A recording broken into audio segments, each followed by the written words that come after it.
Sleep was a luxury I couldn't afford, for the nightmares he brought were far worse than the horrors of the waking world. As the weeks turned into months, I grew weaker, haunted by his relentless stare. I could feel him draining my energy, feeding off my fear and desperation. I knew I had to find a way to break free from his grip. In my desperation, I turned to an old book of occult knowledge I had inherited from my grandmother. It was filled with forgotten spells and rituals, one of which caught my eye: the Rite of Reconciliation. The ritual promised to bring peace to vengeful spirits, to release them from their tormented state. With trembling hands, I gathered the necessary materials and prepared for the rite. The night of the ritual, I lit candles and drew the ancient symbols on the floor.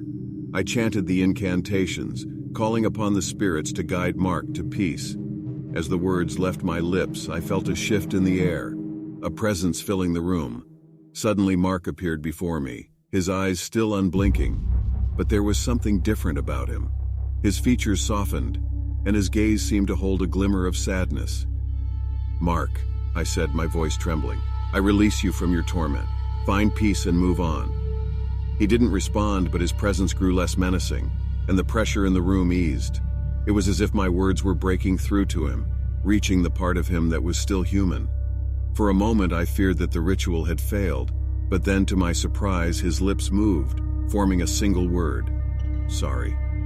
I felt tears welling in my eyes. "I forgive you," I said. "You don't have to carry this burden anymore." And with that, Mark's form began to fade, his ghostly figure dissipating into the air. I could feel a sense of peace filling the room, as if a heavy weight had been lifted. The next night I slept soundly for the first time in months.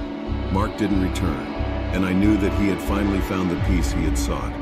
From that day on, my life returned to normal. The unblinking gaze that had haunted me for so long was gone, replaced by the memories of a friend I had loved and lost. I realized that Mark's vengeful spirit was born out of his unresolved pain and guilt. In the end, it was forgiveness and compassion that set him free.